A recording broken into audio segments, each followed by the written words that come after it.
Hello everybody and welcome to Toyah at Home. At last it is May. Now this month I have my birthday, wedding anniversary and Robert's birthday, but life is very crazy at the moment and I'm not sure we're going to manage to be together on these very vital days. We've got a lot going on and the year now really speeds up and goes up another gear. So I have a wonderful gig I'm looking forward to. Toyah, Music in the Park, Leyland, Lancashire. All details on toyahwilcox.com. That's on the 26th of May. But then after that, we start to kick in with Toyah and Robert, and then Toyah shows kind of fit in between that at the festivals. There's a lot going on and it's really, really good fun. And to celebrate, yesterday, the 3rd of May, an unheard outtake of Street Creature from Hammersmith Odeon was released. Now it's remastered and it's available to you on Spotify and Apple Music, Tidal. It'll all be on toyahwilcox.com, but it's from Warrior Rock on Tour, which is also remastered and is coming out on the 17th of May. And you can pre-order your transparent green 2LP vinyl and deluxe edition on Cherry Red. And good luck, because I really enjoy hearing from Cherry Red how it crashes, because people really go for these wonderful, wonderful new editions. So it's an exciting month for me. There's a lot of training going on. I've got to get fit for quite a few projects. I've started to do circuit training again. Every day I disappear somewhere where I can just walk non-stop without people stopping me for 3 hours. I mean, just speed walking uphill. I'm really getting my strength together. So this week, I was kind of rocked by the news of the passing of one of the loveliest friends in my life, but also someone who really influenced my life.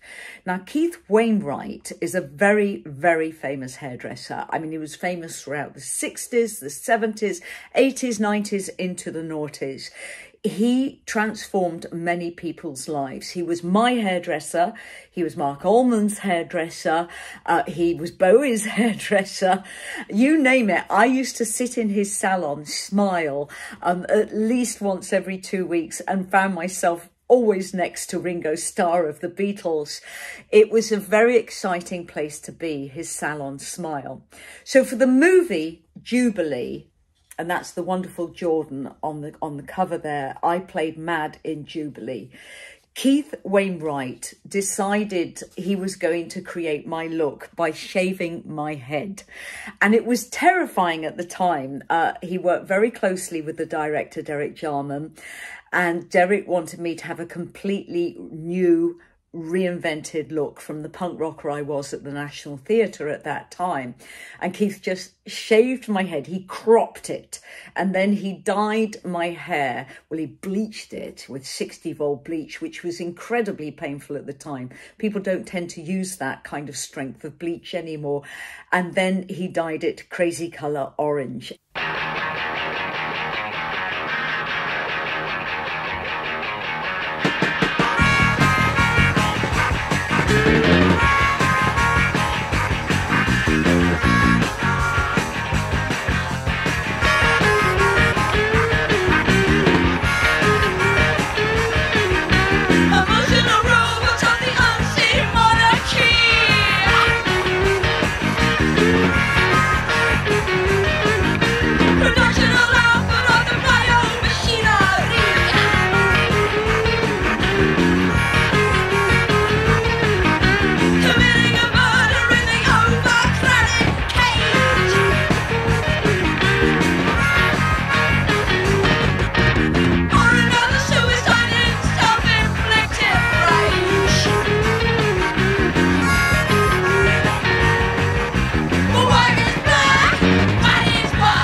and that remained my look for quite a while. I trusted Keith so much. He gave me so much confidence. And I have said in my blog that he wasn't a gossip. Well, he was a little bit. He'd give you titbits of gossip, but he was never malicious. He never stirred it. He never caused people to become enemies. He was very much the glue on shoots that held everything together, and I adored him. So after Jubilee, he did my hair for Quadrophenia. He did my hair. He was one of the colourists. He kind of governed how my colour was to be and how it was to be designed. So he also created this beautiful yellow colour with the roots for the album Sheep Farming in Barnet. I moved through many colour sequences with Keith Wainwright, well, virtually everything that was available, but I like to use the spectrum between yellow and red. So when it came to Blue Meaning, I was becoming very fiery. My hair looked fiery, but during this period, Keith also started to use wonderful deep pinks and cerises. This is by Jared Mankiewicz, one of my favourite photos of all time. And luckily, Jared Mankiewicz, the world famous photographer, thinks this is one of his best as well. Well, I say best, I mean everything he does is best, but he always includes this in his books and his publications. This again is Jared Mankiewicz, and Keith Wainwright created that colour and that look. When I was doing a stage play, Sugar and Spice, which was at the Royal Court 1980, Keith also cropped my hair right back and gave me a look that was like a Spock fringe, and then cut right in and shaved up the back, and that made it onto the cover of the Sunday Telegraph, and it was also the very tomboyish look of my character in the play Sugar and Spice at the Royal Court. It was a fabulous look at the time, and it was also at that time that my fan base increased, because we were just coming up to recording and releasing It's a Mystery, that it all started to kick off with the fan base copying how I looked. So you can probably get a taste of that on that haircut there from the album Mayhem.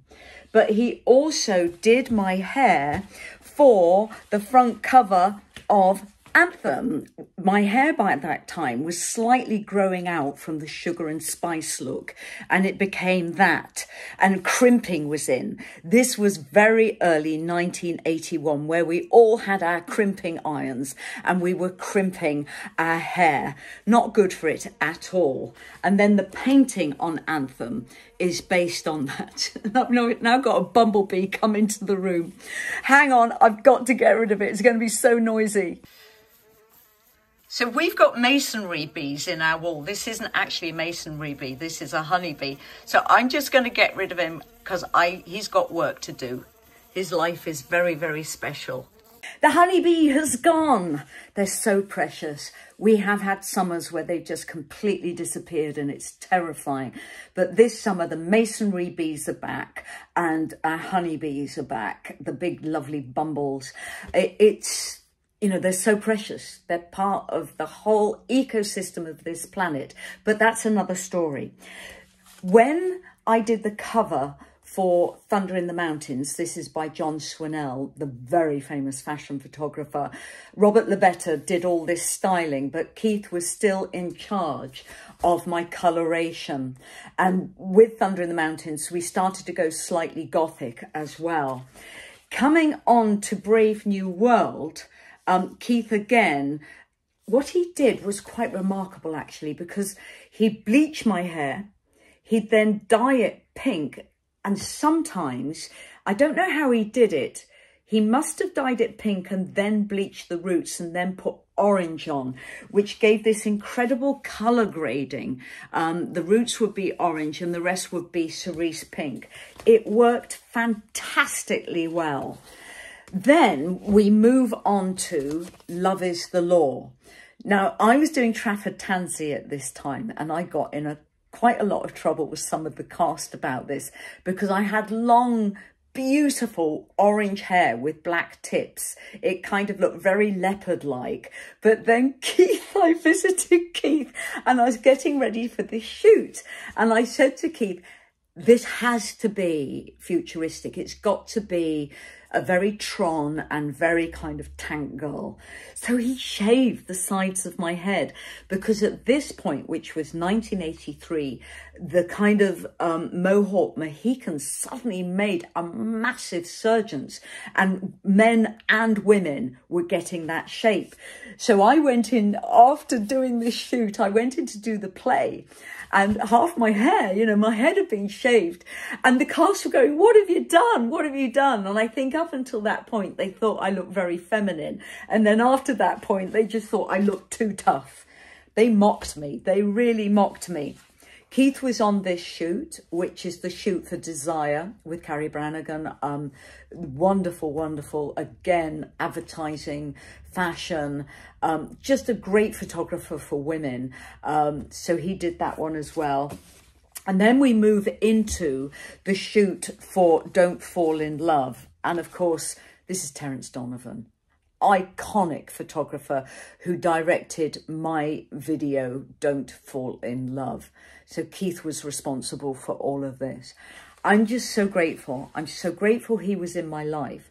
And what is so remarkable about Keith was he was, how can I put it? He was just so alive and connected. He took Polaroids of everything, as did Derek Jarman, as did a lot of people back then.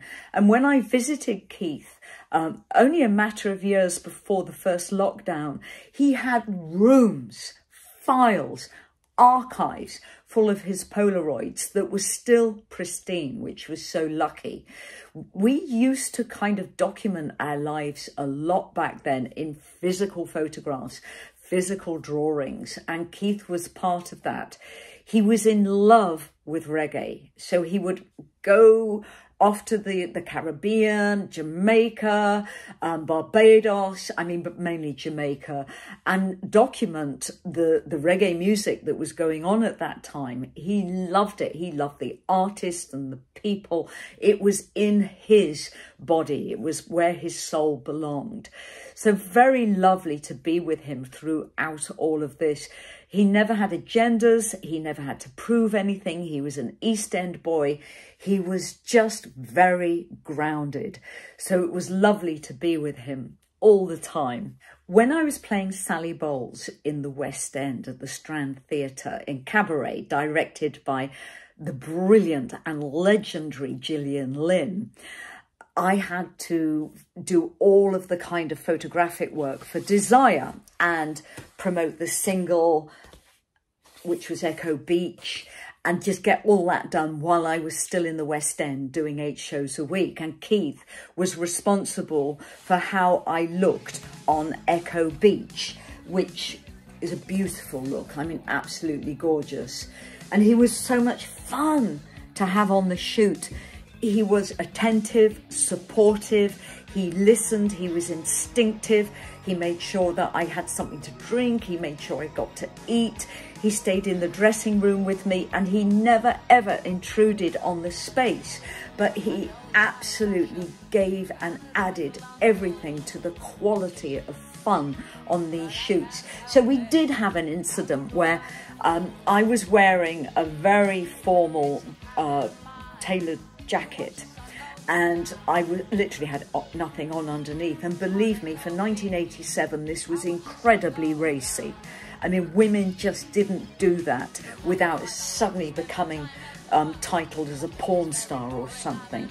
But this was a really classy shoot, and my jacket was on, and up until one point, we managed to kind of keep my boobs contained by braces going over them, which were holding up my skirt. But then it just got completely out of order as I started to move, and we had to use gaffer tape, which in a way informed how I used gaffer tape on Sunday lunch.